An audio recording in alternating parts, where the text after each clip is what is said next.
Hey guys, what's going on? Hope everybody's doing good out there today. Welcome back to the channel.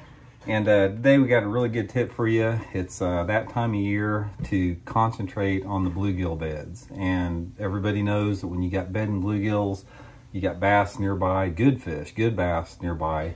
And I'm going to give you guys all the juice, all the secrets you need to know as far as how to catch fish off these bluegill beds with what lures, everything you need to know to go out and do it. So anyway, hey, before we get started on this, I just want to let you guys know that I think you all know that I'm partnered up with Baitworks. And if you guys would like to order any of these baits that I'm talking about or anything else out there, they got an unbelievable online catalog of baits, physical store. I'll include the Baitworks link. And if you use that link, as far as when you order something, the channel gets a small percentage of those sales, and it really helps out. It's a good way to support the channel if you'd like to do that. Okay, let's get into this bluegill deal here a little bit.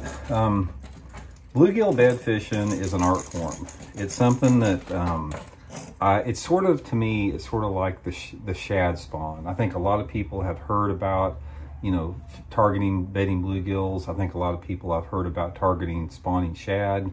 But I think that there's a lot more people that have heard about it and not fully experienced it than not.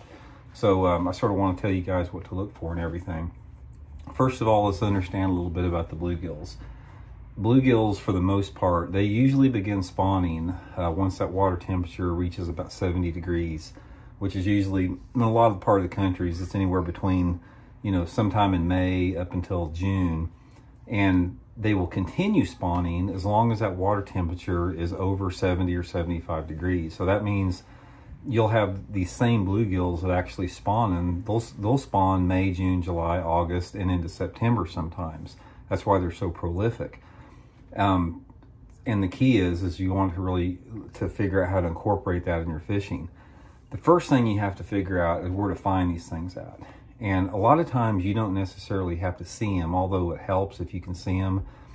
A lot of it just depends on the water clarity you're fishing. If you're fishing a lake like, you know, Lake Lanier in Georgia, you can see the beds from a long way away. If you're fishing, you know, a lake like up in the creek arms of Lake Eufaula in Alabama, you're not going to be able to see them all. But specifically, you can target the areas that the bluegill are spawning in simply by the area you go into. The areas that you want to look for bluegills are back in the coves, normally like 2/3 of the way back into the coves on the flatter banks. You know, my favorite is some type of a gravel or sand bottom with a fairly flat slope to it. And it really helps a lot if you can find some type of overhanging tree that is throwing some shade off it. Those bluegills really like to spawn in and around shady areas. They don't necessarily have to have cover. They can spawn just on bare banks. A lot of times they prefer cover, like a bass does, but they don't have to have it. But if you're going down in a cove, and if you've got the slightest little turn in a cove, like the slightest little indentation, that's a lot of times where you'll find them. Or if you have like a little cut off of the cove that flattens out, they like to get in there. Most of the time they're going to be spawning anywhere between 1 to 3 feet of water. Once you find a few bluegill beds, you can basically pattern them around the lake. And a lot of times you don't necessarily have to like know there's a bluegill bed in there. It's just a matter of covering enough of that type of water that those bluegill beds are in, because these fish, it's not like they all suck into the bluegill beds. I mean, they can at times, but most of the time, there's a population of these shallow bass that actually cruise these banks up and down all the time looking for these bluegill, perch to feed on in real shallow water. Crawfish, perch, frogs, whatever, snakes, opportunistic.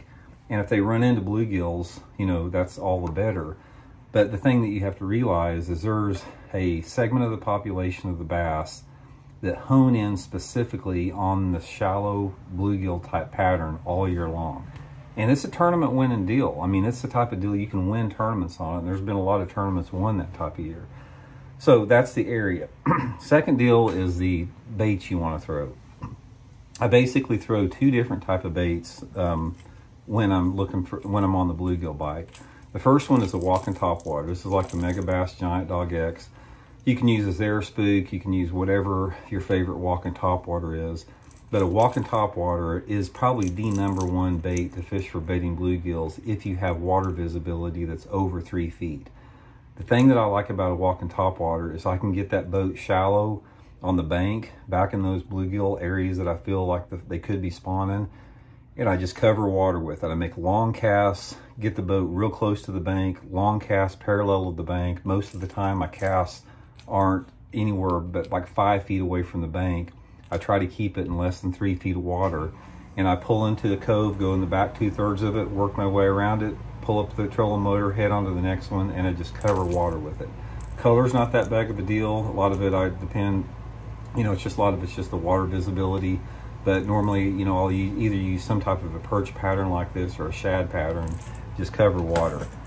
The second one that you want to use, which is a it's sort of a secret a little bit, a lot of people don't know it, is just a prop bait. This one right here, actually David Dudley gave this to me years ago. I don't know who makes it, maybe some homemade deal, but it's just a little rounded body prop bait, just like this. A lot of guys, you'll use a devil's horse. Devil's horse are real good. But the prop baits, guys, are really gonna work like the devil's horse if you've got a little bit more stained water and you've got tighter quarters. Say, for example, if you have water visibility that's under 3 feet and you go into the back of these coves that are narrow in the back of it, a lot of times you can throw this prop bait in there and fish it real slow in the areas that look really good. Or even if you know where the beds are at, like say you've seen some spawning bluegills or you've seen some bass busting them, the prop bait is probably one of the top lures once you've isolated the areas where the bluegill beds are at. So that's the two deals: walking topwater, prop bait for that.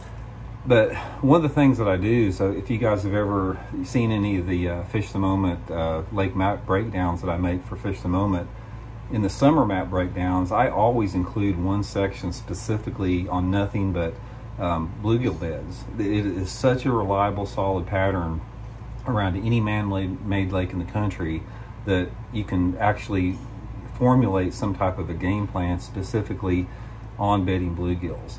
If you've got a lake that has a lot of boat docks in it, particularly the docks that are shallower or the piling type docks, a lot of times they like to bed underneath the walkway areas or out in front of the seawalls and the riprap. That can be really good.